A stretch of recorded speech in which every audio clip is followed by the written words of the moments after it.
evangelização, eu tenho um recado aqui para dar. Nesse sábado, dia 27 de abril, haverá evangelização e ao mesmo tempo a reunião dos pais. Será às 14h30 aqui na casa. Por um pequeno trechinho do Vigiai e Orai do irmão José, mentor de Carlos Bacelli. O que tens feito para transformar em obras a tua fé, para melhorar o teu relacionamento com as pessoas, para facilitar a solução dos teus problemas, para diminuir a distância que se fez entre ti e os teus familiares, para te esmerares na profissão, tornando-te mais produtivo e menos suscetível de queixas, para não te revelares tão frágil diante das dificuldades, para deixar de ser vítima da própria imprevidência e insensatez, para conquistar maior simpatia dos que convivem contigo, para não te melindrares com tanta frequência. Ora mais calmos, serenados. Quem quiser fecha os olhos. Vamos fazer a nossa oração inicial. Querido Mestre Jesus, te agradecemos o amparo de todos os dias. Apesar de nos sentirmos amadurecidos para o conhecimento, às vezes nos sentimos como crianças, te pedindo que nos ajude a consertar aquilo que nós mesmos desarrumamos. Não nos deixe assim em nossas próprias fraquezas. Fortaleça-nos, seja a nossa luz. Nas horas de incerteza, seja o nosso apoio e segurança. Mestre Divino, guia nossos passos no caminho certo. Fortaleça nossa vigilância para que a gente não erre tanto. Dá-nos a coragem para vencer o erro e a hesitação. Que possamos assumir com coragem, com bom ânimo, nossos compromissos, agindo sempre na verdade e no bem. Senhor, magnetize as águas nos frascos, para que ao bebê-las possamos receber todas as energias necessárias a cada um de nós. Pai, abençoe a palavra da nossa irmã expositora e que a tua vontade seja a nossa vontade, agora e sempre. E que assim seja.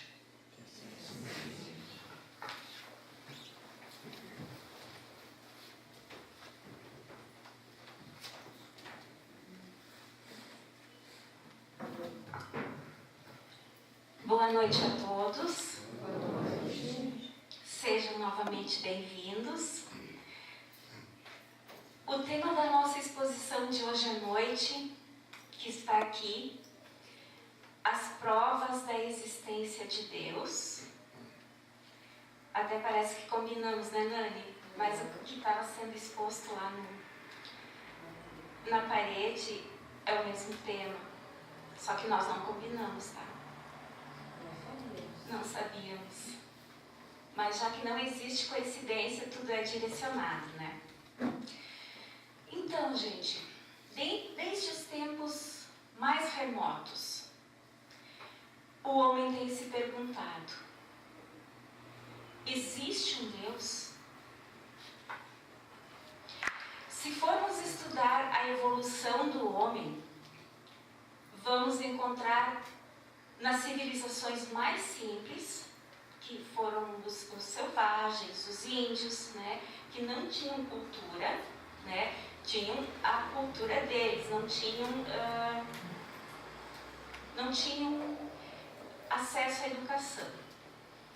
E nas civilizações mais adiantadas também, nas mais evoluídas, que foram os maias, os incas, né? Em todas essas civilizações sempre existiu a ideia de um ser superior. Não se tem notícias de uma civilização que não tinha um Deus. Às vezes, um Deus que eles inventaram porque eles não tiveram a oportunidade de conhecer Deus, mas para eles esse era o Deus que comandava as suas vidas, né? Então, diante da simplicidade deles, né, e também da ignorância, diante de tantos conhecimentos, além da sua capacidade de compreender às vezes, Deus para muitos é visto como um mediador de conflitos, né? Ou também como um grande juiz que é responsável por manter a humanidade sob controle através das suas leis. E é menos pelo raciocínio e mais pelo sentimento que o homem, desde o mais primitivo até o mais civilizado, tem essa ideia inata da existência de Deus. Acreditamos que todos nós já nos questionamos, né, sobre a existência de Deus. Todos nós. Aliás, Allan Kardec, em seus primeiros estudos sobre o plano espiritual e a comprovação dos irmãos desencarnados, partiu para a resposta desse questionamento, a qual os espíritos superiores encarregados da codificação o supriram de respostas. Allan Kardec colocou logo no início do Livro dos Espíritos um capítulo que trata exclusivamente de Deus. Com isso, ele pretendeu significar que a doutrina espírita se baseia em primeiro lugar na ideia de um ser supremo. A doutrina espírita, em primeiro lugar, ela acredita em Deus, nós acreditamos em Deus como um ser supremo, o Criador de tudo que existe, né? No capítulo 2 do livro A Gênese, de Allan Kardec, ele faz a seguinte declaração: sendo Deus a causa primária de todas as coisas, a origem de tudo que existe, a base sobre a qual repousa o edifício da criação, é também um ponto que importa consideremos antes de tudo. E na pergunta número 1, a primeira pergunta que Kardec formulou aos espíritos, qual é que foi? Que é Deus? E eles responderam: Deus é a inteligência suprema, a causa primária ou primeira de todas as coisas. Ora, se os espíritos esclarecidos, os espíritos da codificação, definiram Deus desta forma, nesse conjunto imenso de mundos e de coisas, né, que nós hoje temos, né, a dádiva de conhecer, não conhecemos tudo, mas conhecemos já bastante coisas que nós fazemos a ideia, através de pesquisas, através da ciência, enfim, né?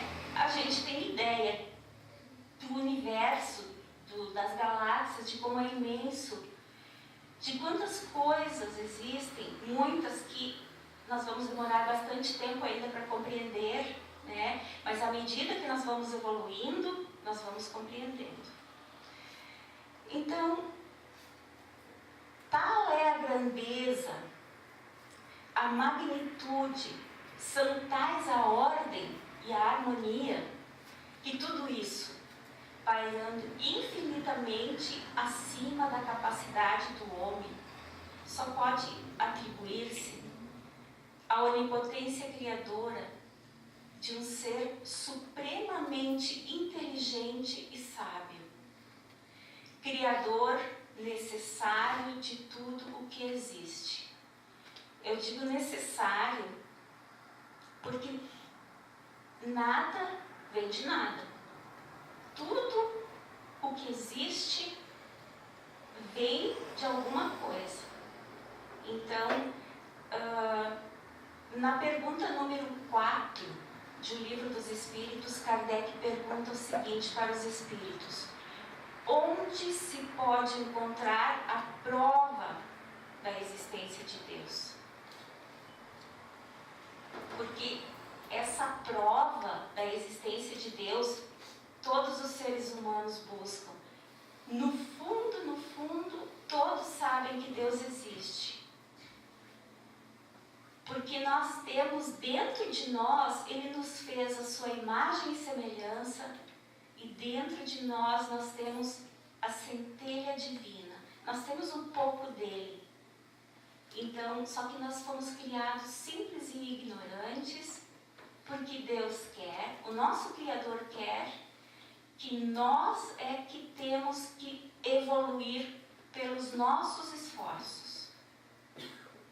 Nós é que temos que buscar a evolução. Nós é que temos que buscar a nossa melhora. Então, Kardec pergunta onde podemos encontrar a prova da existência de Deus. Então, os espíritos respondem: num axioma que aplicais às vossas ciências, ou seja, numa lei que é aplicado às nossas ciências, que não há efeito sem causa. Procurai a causa de tudo o que não é obra do homem, e a vossa razão vos responderá. Digamos assim, que o homem já construiu, já inventou, enfim, o homem já fez muitas coisas maravilhosas, vai continuar evoluindo, vai continuar fazendo coisas sempre boas, né?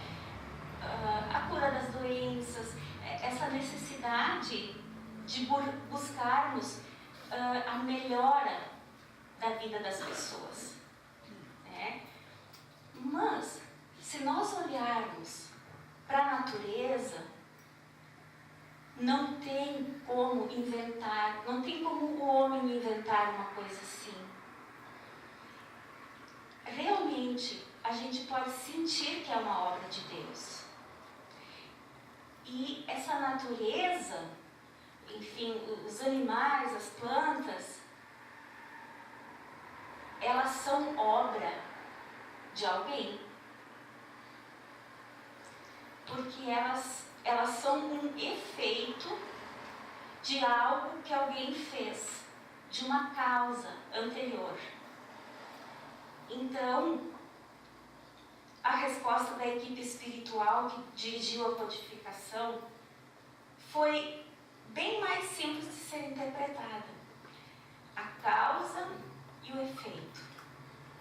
Se há um efeito, então há uma causa. Segundo a doutrina espírita, as provas da existência de Deus estão, na sua maior parte, nas suas criações. E realmente, não dá para enumerar quantas, né? Não pode haver criaturas sem Criador. Se há as criaturas, então há um Criador.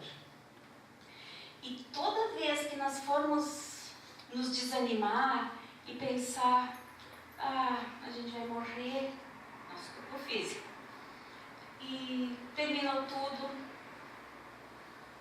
não vamos pensar assim, gente. Porque nós temos um Pai que nos ama muito, que nos criou a sua imagem e semelhança, e nós estamos aqui e Ele continua cuidando de nós. Ele não nos criou simplesmente e jogou ali na terra e disse, te vira. Não fez isso.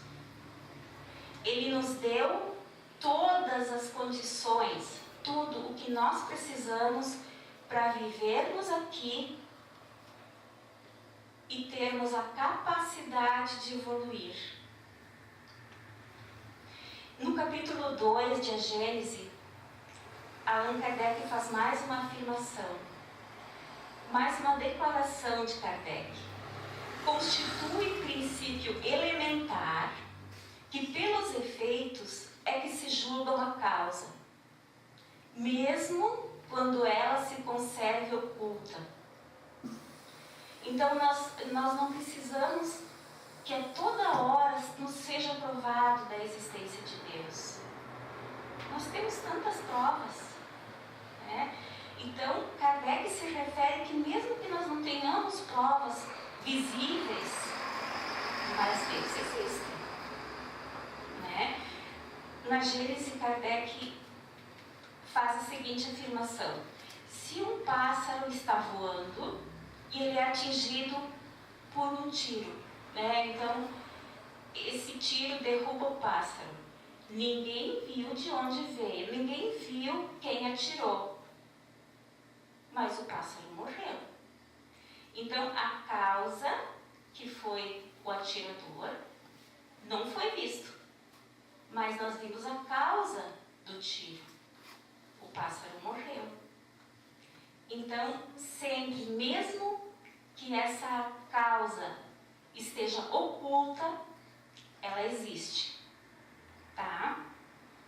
Então, as provas da existência de Deus, elas estão nas suas obras, porém, nem sempre elas podem ser percebidas pelos homens.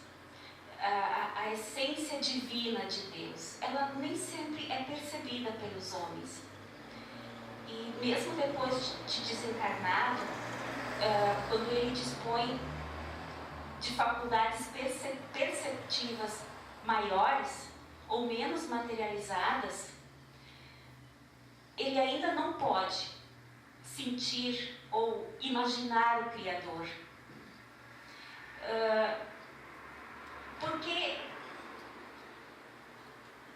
ele ainda se encontra, se nós nos encontramos muito inferiorizados ainda, nós não temos a capacidade de imaginar, de sentir Deus.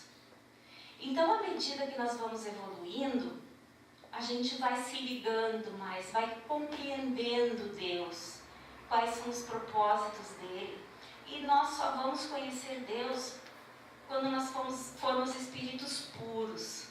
Então nós temos muito trabalho pela frente. Vamos lá. Então,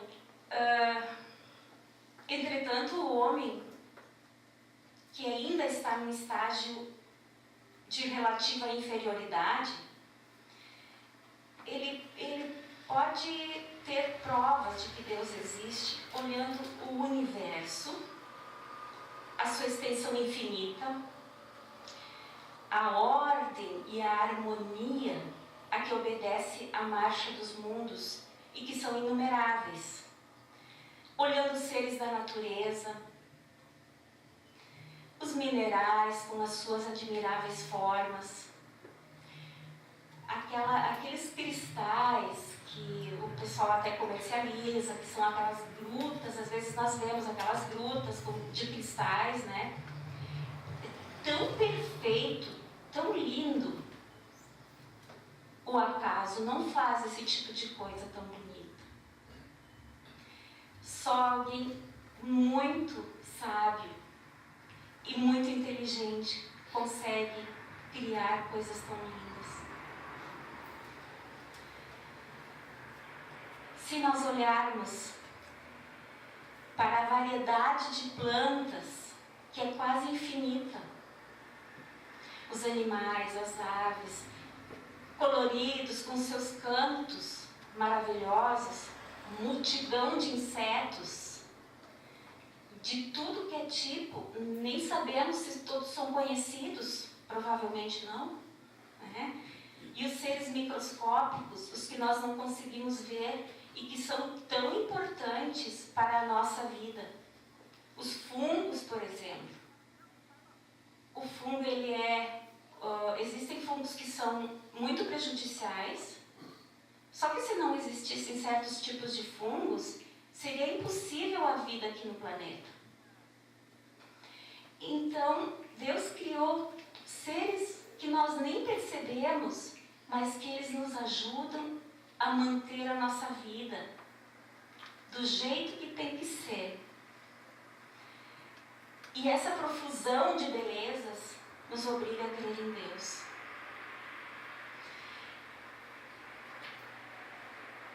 ela é a causa.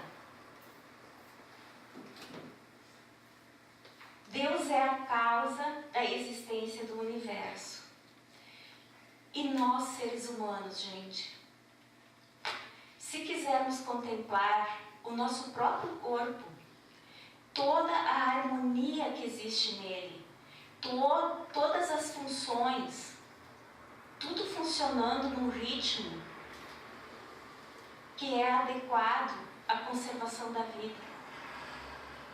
É óbvio, né? Às vezes, quando nós temos problemas de saúde, nem tudo funciona do jeito como deve ser. Mas o corpo humano, ele foi criado perfeito, com tudo funcionando bem.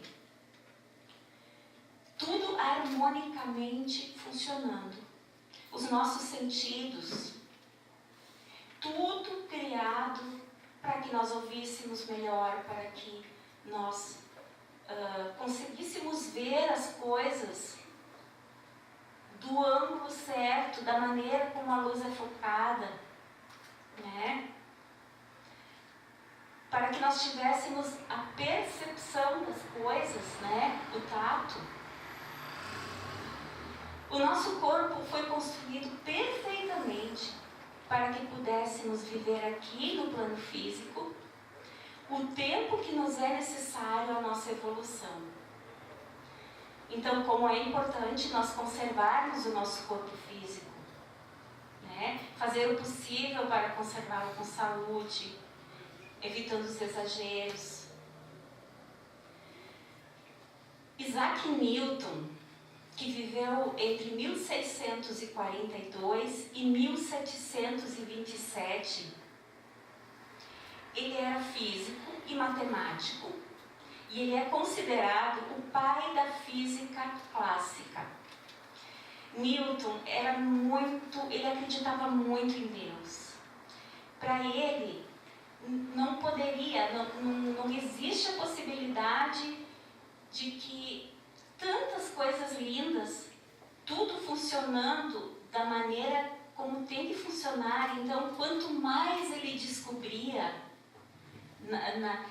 nos seus experimentos, mais ele se admirava da obra de Deus, que é perfeita. Então,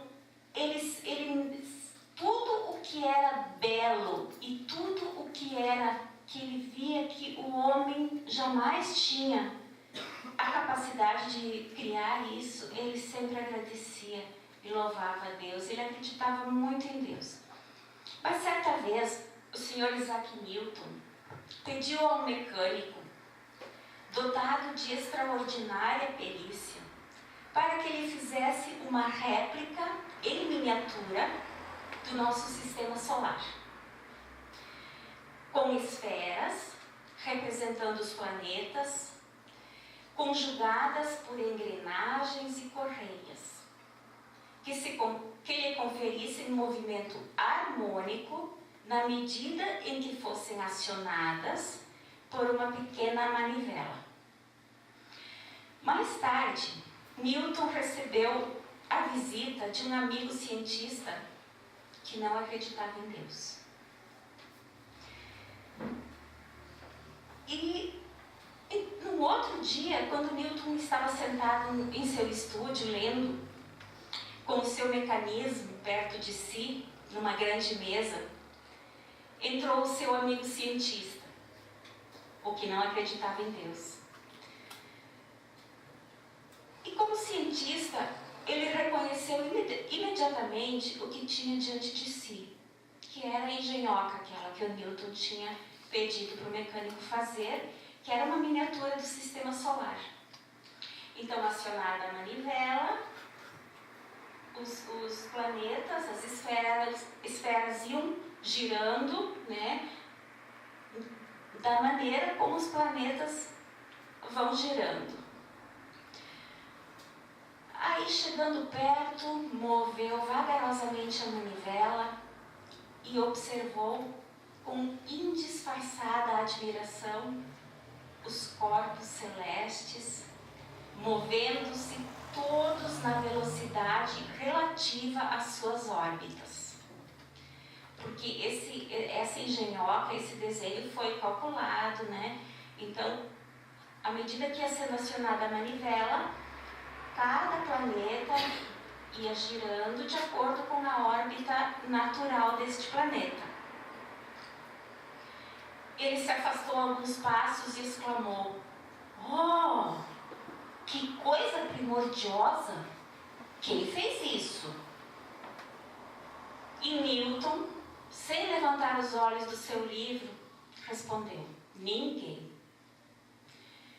Voltando-se rapidamente para Newton, o amigo incrédulo disse: "Evidentemente, você não entendeu a minha pergunta. Perguntei quem fez isso." Levantando os seus olhos, Newton assegurou-lhe solenemente que ninguém o fizera, mas que o conjunto de materiais tão admirado assumira por acaso a forma que tinha. Mas o amigo incrédulo e assombrado replicou, um pouco acalorado, já estava ficando nervoso: "Deve pensar que eu sou um tolo. Naturalmente foi feito por alguém, e este é um gênio, e eu gostaria de saber quem é." Pondo o livro de lado, Newton levantou-se, colocou a mão no ombro do seu amigo. "Esta coisa," ele respondeu, "é somente uma imitação insignificante de um sistema muito mais grandioso, cujas leis você conhece.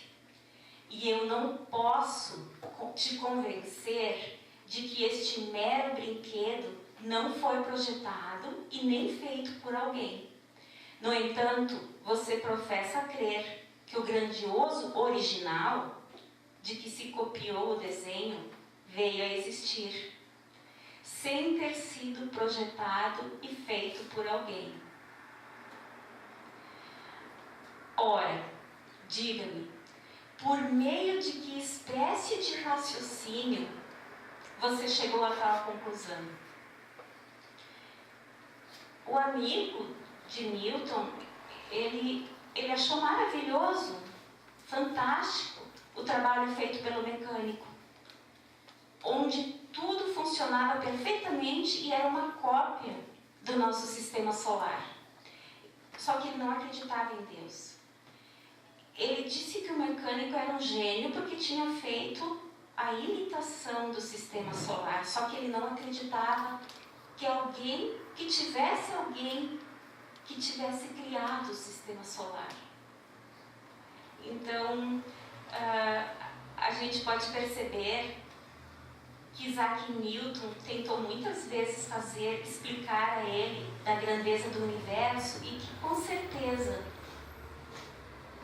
foi fruto do trabalho de alguém. E esse alguém, muito amoroso com tudo o que ele criou. Nós nunca poderemos duvidar que Deus existe quando a gente percebe a olhos vistos a evolução que está acontecendo no planeta. Se nós vamos voltar atrás a alguns séculos, nem precisa ser séculos, né? Alguns anos atrás, as barbáries que existiam, hoje em dia ainda existem, mas nós podemos perceber que já houve uma melhora. Nós estamos entrando no mundo de regeneração, que é o que todos nós buscamos e é o porquê Deus nos criou, para que nós viéssemos, que nós estivéssemos aqui, que nós passássemos pelas épocas da barbárie, que nós aprendêssemos com tudo isso, que nós nos tornássemos pessoas melhores. E quando todo mundo vai se melhorando, o mundo melhora. Porque nada melhora se as pessoas não melhoram. Um mundo melhor, ele é fruto da melhora do ser humano. ela é fruto da nossa melhora. E ninguém evolui se não melhora. Então, nós temos sim um Pai que é Criador de todos nós, de todo o universo, que tudo funciona perfeitamente bem, da maneira como Ele criou. Tudo muito pensado, porque nós não temos ainda a capacidade de entender Deus. Mas à medida que nós vamos evoluindo, nós vamos chegar lá. E todos nós queremos evoluir, sim. Tá bom, gente? Muito obrigada pela atenção. E vamos agora receber o passe.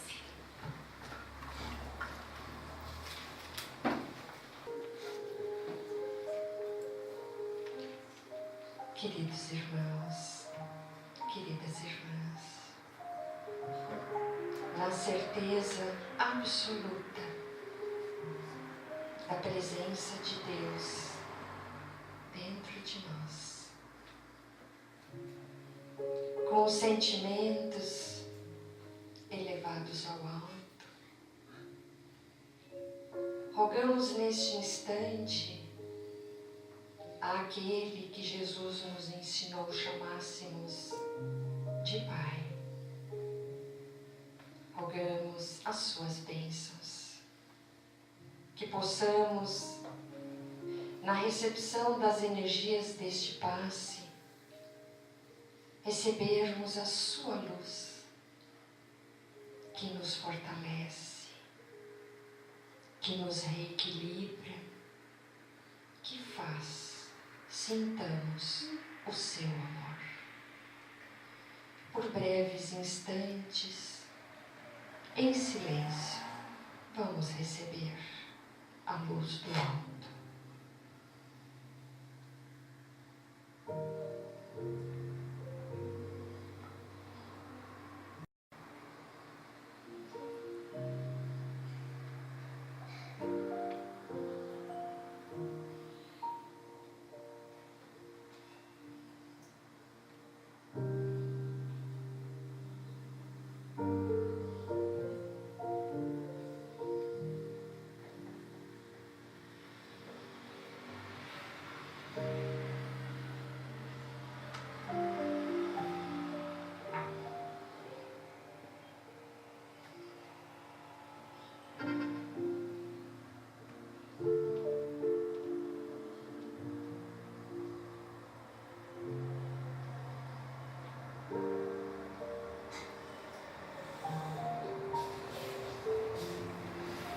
Senhor, somos-te gratos por entendermos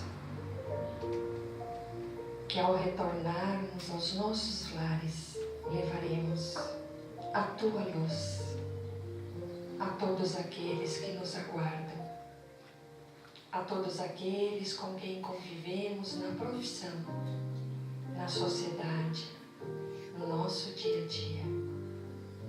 Que possamos manter em nós estas vibrações elevadas pela prece diária e pela boa conduta no nosso dia a dia.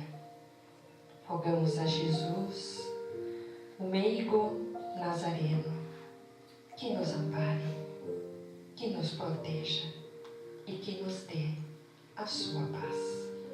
Uma boa noite a todos e que assim seja.